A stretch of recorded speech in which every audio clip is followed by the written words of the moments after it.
What is going on, everybody? Welcome back to the channel. Aftersound here, bringing you Splinterlands content every single day. We also stream right here on this channel every Tuesday, Thursday, and Sunday morning. So come by and say hello. Okay, well, we had the Grand Master Wrath airdrop last night, and I am absolutely shocked to see this card trading for $21 right now. That being said, I have to say it is awesome to see. And it actually makes me really, really bullish for the community long term. Now, the thing is, many people have been washed out of this game, right? People have lost interest. They don't really care. They're down so much. And I get it, right? I'm not trying to comment on that. All I'm saying is that many people have left the game, especially those who were here for the gains that are not to be had in a bear market, in really a majority of projects. But for those who stuck around because they enjoy the game and want to, get more out of it, the fact that we can now buy Grandmaster Wrath for $21, a legendary summoner for Chaos Legion, it's amazing. And when I talk to OGs like Darkest Night, for example, who at the time didn't want to buy up Jotun and kitties and llamas for $20 when they were going for $20, what this signals to me is the fact that we're just in another cycle is really what it comes down to.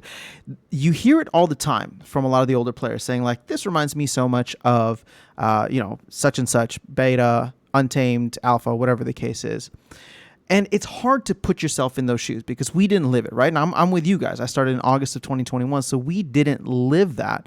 And seeing everything collapse in conjunction with a broader market kind of collapse, it is not fun to see, and there is definitely a lot of anxiety that I share about, will this ever get back to the levels that we once saw it? Now, I'm a realist, so now that we have some space and distance from what happened in the second half of 2021, I look at that and say there was a perfect mix of factors that came together. Bull run, Bitcoin, post-COVID, like a bunch of things that really came together to enable that type of momentum across the space, right? Now, metaverse as well, right? Or there was a whole metaverse pump too. I don't know that we're going to get a nice mix, like perfect storm kind of blend in the future, but I can see Splinterlands going through its own cycles and having certain periods of hype and certain periods of down. So the thing is, now we have some actual data, right? Analytical data. This card is worth $21 if you want to buy it right now. It is currently still in print, and we've only opened maybe like a third, maybe 6 million, maybe like 40%. Not even, right? I haven't checked, but I don't think we've even crossed 6 million packs. So the amount that are in circulation is still going to increase over time, and the card's already at $21, meaning that it will probably go down into the teens. I know Darkest Night had a little prediction on the live stream earlier that it'll probably go back down, or not back, but down into the teens. And so I've maxed mine out for gold, and I'm just waiting to see where the price goes. But one thing to keep in mind, and I'll say this just as like a general thing, keep in mind, modern format is coming up later this week, which is super exciting. But when we look at some of the other cards that came in that had a lot of demand, right? So Carnage Titan being one, and I remember Bakjira being the other one. These cards were going for way more at that time. On top of that, they came in, there was this initial flooding of the market with cards, and then investors, big buyers, demand, whatever you want to call it, came in and actually pushed the prices of both of these cards, Carnage Titan and Bakjira, up significantly before they finally tapered down to where they are now. So my thought right now, and again, this isn't financial advice, this is just game advice, and what I'm doing that I'm sharing with you is I'm not aping in to Grandmaster Wrath. I thankfully was able to get 5 BCX, so 1 BCX short of max for gold, which is where I normally play. So I did go in and buy one for about $22, but that's just because I wanted to have it ready for gold to play now. But the long-term plan is still for me to get to Diamond Plus and have a maxed out Chaos Legion deck at some point in the future. But I'm still not rushing. And I know some of the previous videos that I have, I'm very bullish. And the truth is that I am bullish. Again, I'm bullish on the game, and I'm bullish on the fact that money just kind of came out of nowhere to really get us across the finish line for Grandmaster Wrath. as we're seeing now, it's been about a day and a half or so since Grandmaster. No, actually, it's been about 24 hours, right? Since Grandmaster Wrath was made available. I believe it was last night, actually. So we're doing 13,000 packs a day. That's not very much. I mean, at this rate, we're probably it's going to take us several hundred days, maybe even a year, if we were to continue with this. Is that actually going to happen? No, because we see this momentum go somewhat exponentially towards the end of each million, and I'm sure it'll get very exponential towards the end of Chaos Legion, the total 15 million packs. But I guess what I'm trying to say is that the way that I was seeing this kind of came true, and we hit a wall as soon as we hit 9 million. All that momentum just kind of stopped, and now is going to be a good time for the market to do a little bit of cooling off. Now, the thing is, there are several factors coming up over the next couple of weeks that I think are worth paying attention to in this summer of Splinterlands. The first of which is Modern Format, which I mentioned is coming up this week. I would say that maybe many things for Modern Format are probably priced in just due to the fact that we've had this date now for a while. So many people who are trying to get certain cards to fill out their Modern deck, or maybe their Wild deck, whatever the case, have probably gone and done that already. I can't see the flip of the switch happening on Thursday when we actually get Modern and Wild. But the other things coming up later in the month will be the end of the airdrop, which I think could reprice everything, and then external to the game, the earnings report for a lot of major U.S. stocks at the end of July. I believe it's July 28th. So again, that has the potential to make the overall market very bullish or bearish, depending on how companies are doing. And then the airdrop to me end of the airdrop is still a big unknown, although I've given my reasons for why I think many of the asset prices will come down, especially if we get many packs opened after that point due to no more airdrop points for holding packs.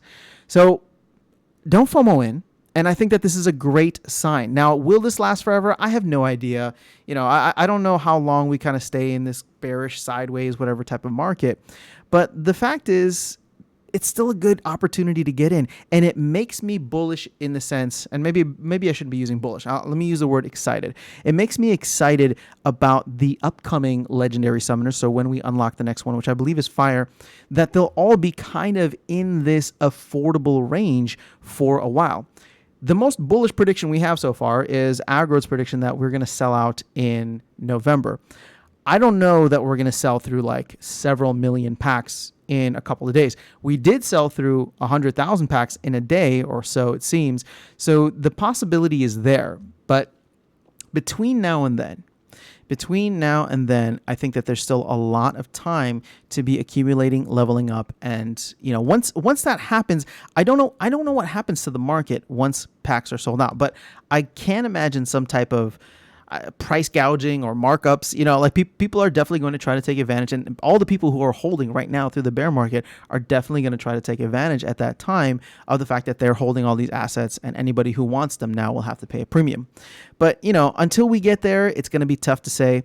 So at this moment in time, just seeing Grandmaster Wrath go for now under $21 and in the future potentially under $20, it's exciting to me. And if you guys are playing the game and excited about what's to happen, what's to come in 2022, the rest of 2022 from a game perspective. Again, not from, I'm done. I'm not really talking much like investing anymore because, if you hold SPS, that's great. I think SPS is a great long-term hold, but it is what it is.